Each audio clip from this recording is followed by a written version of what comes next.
Go to Berkeley, California, and speak to Stephen Fish. He has served as an expert consultant to U.S. federal agencies, also international organizations like the European Commission for Democracy Through Law. Stephen is also the author of Democracy Derailed in Russia. Thank you so much for your time, Stephen. This broke about 15 minutes ago on the Reuters news agency, so let's get your take on it.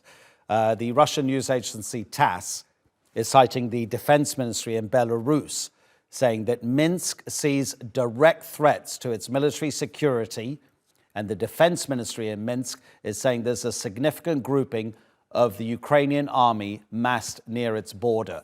Is it a coincidence that we're getting this news just a few days after the Belarusian president, Alexander Lukashenko, said, "I will go to war against Ukraine if one single Ukrainian soldier comes into my country and kills one of our citizens"?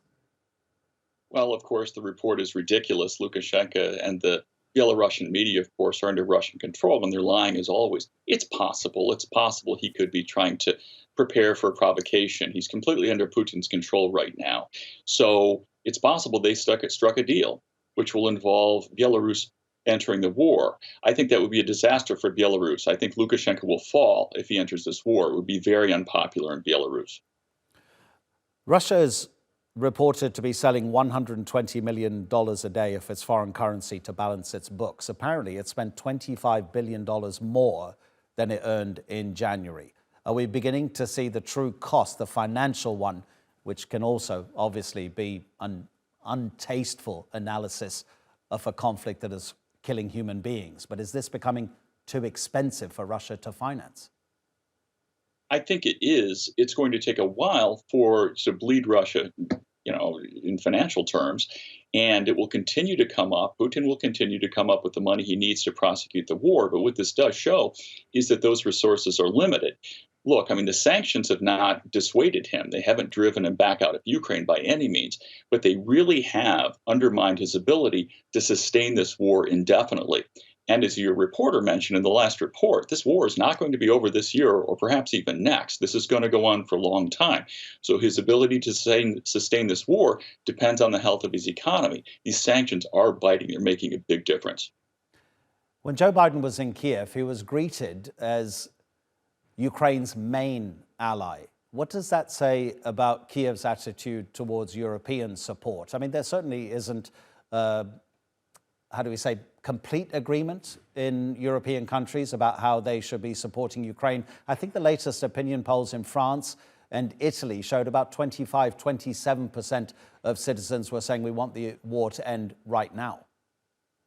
Sure, there's always going to be a minority who says that. It's so far, though, it is a minority. That's a fairly small number.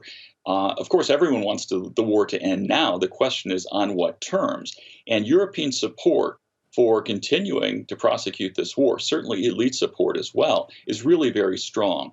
It's very strong in the United States as well. And what's impressive here is that Biden has been able to unite this alliance. I think Europe's commitment to this war is ironclad. I hear things that the European Commission is saying, the European Parliament. It seems to me like Europe is reasonably united. Of course, you've got Putin's fifth column, his kind of Trojan horse in the EU, Viktor Orban, siding with Putin on this. But that's one out of a lot of East Europe, a lot of EU countries. So I'm not really concerned about European support for the war right now. Stephen, did you say the word elite? Because I think you may have hit the nail on the head there.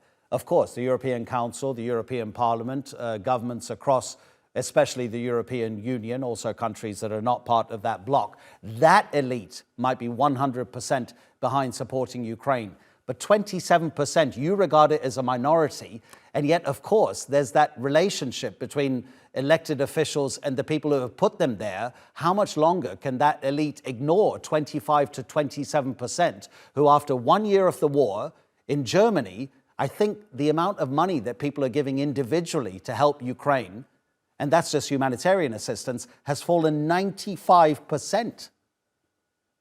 Well, the Europeans do have to spend on this war, and so does the United States. But people realize, or at least most people realize, that this is an investment in their own security. Ukraine is doing the hard work of protecting Europe right now from Russia, and I think most people realize that.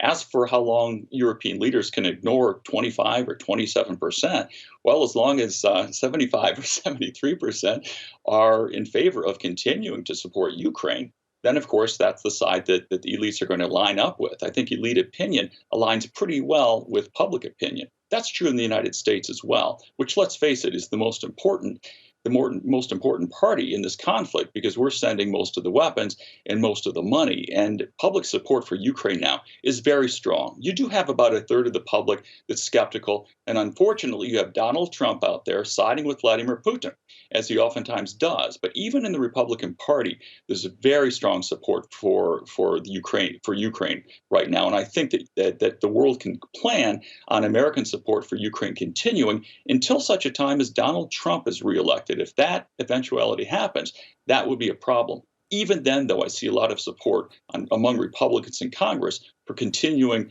to support this war effort. You also mentioned the fifth column, Putin's fifth column. I saw a video on social media the other day. I didn't have any reason to doubt it, although obviously everybody's skeptical now about anything they see on social media. She was supposed to be a Russian mother of 4. She said, "I will give all of my children to the Russian war effort in Ukraine, and then I will have more children." But the issue becomes, do you think that Vladimir Putin is going to send hundreds of thousands of soldiers more into that meat grinder, that Russian tactic of just sending soldiers to attack, knowing that they're going to fall because sheer numbers may eventually give them a victory? Yes, I think he will. And I think he's getting away with it. I don't think most mothers in Russia feel like that mother who you just mentioned. In fact, of course, that's Putin's propaganda machine. Most mothers don't feel anything like that at all. They do care for their children.